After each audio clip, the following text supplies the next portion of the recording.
It seems to me this is the kind of the political migraine of the ruling elites in Bahrain.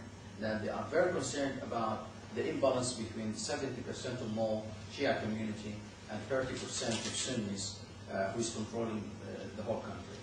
And they exercised and they looked at the challenge of the democratic field, and they proposed a set of recommendations. Then after that, they looked at the religious aspects of this policy in terms of trying to mute the elements of the Shia and the way they see their rights as citizens to exercise their rights to worship according to their own way by looking to the way to play with issues of media, education, and the rest of it, to empower the Sunnis to dominate the scene in Bahrain, and to work specifically to convert Shia to adopt the Sunnis. It's just an analogy to switch through the state or through the elements of this secret organization to ask a Catholic to turn to be a Protestant or the other way around. And then it deals with the media as a powerful element in Bahrain. To what extent it's important to deny the Shia way of life and thinking and way of life to be featured in the media, and devising again tools to enhance the dominance of the minority Sunni. Then it deals, the service portfolio with the education. Education in Bahrain is a government responsibility, but in this particular strategy, devising elements of how to reshape the education institutions in Bahrain and towards fitting the prior objectives of this. And then there is a section about women in Bahrain and to what extent it's important to utilize that kind of section of the society to work and enhance its capacity to play a more significant role. And then there is an issue related to youth and how it's important to look, because as we all know, 60% of Bahrain is under 30 years. So the majority community in Bahrain is in fact less than 30 years old, so it's important to specify a person to head that portfolio and work through it. And there's a very detailed review here about the youth centers, the youth policy, the national strategy of youth, and how to work to deny Shia from making use of that. And then at the end of the 10th portfolio is to deal with the regional and international aspects, how to promote this strategy to counter Shia's claims outside and to silence the opposition to this plan, regionally and internationally, by getting closer coordination with the neighboring countries, Saudi Arabia in particular, and Qatar, and the United Arab Emirates and Kuwait, and work through an international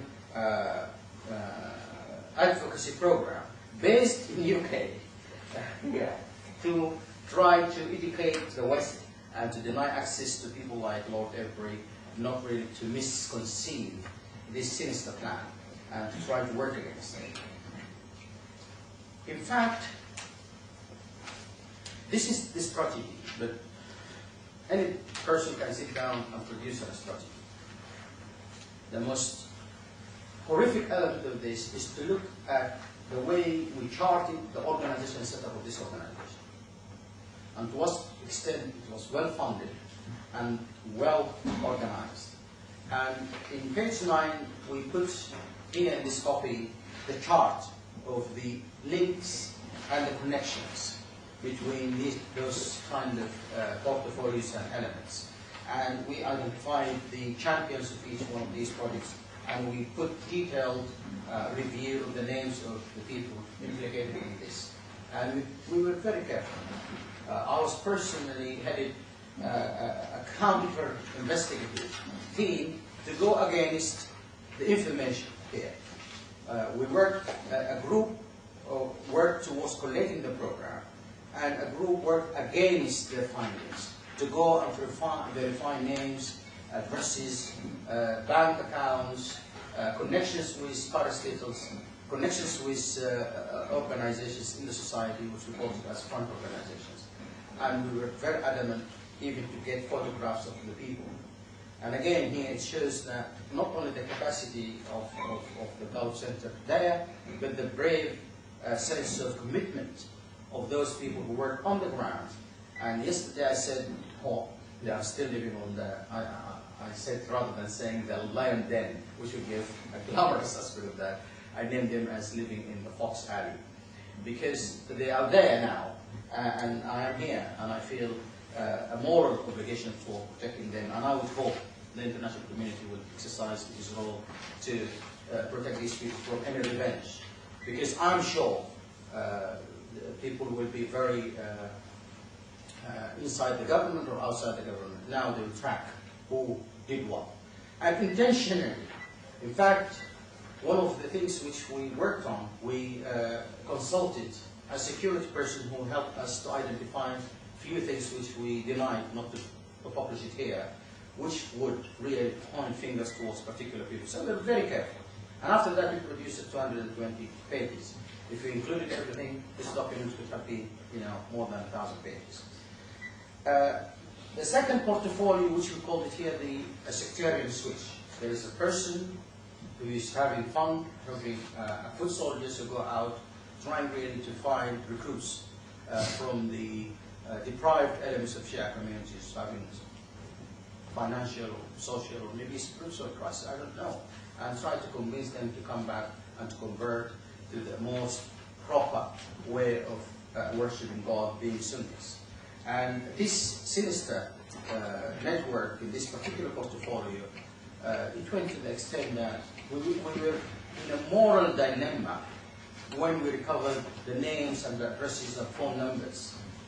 Is it right for us to publish these, or to delete the names? But we felt we need to stick to the integrity and to the truthfulness of this, and maybe regrettably, we published an example. And in that example, we have to leave names and phone numbers of these people. So people can go and check these people. That's exactly what happened. It was a very serious moral dilemma for us to include the names of people who were converted because they were forced by need, by pressure, you name it. And I think that was the most difficult decision we took. And we published a list of around 37 people, names and addresses and contacts. So people can go and see and maybe salvage a few of them if they are in need and they're being converted against their will by any reason. And then interestingly, the most powerful elements of this is the so-called electronic route. Bahrain is a very small island, but it's a very powerful island with history and role in that region. And for America or for UK, we never really even adopted electronic voting. I'm well aware that Britain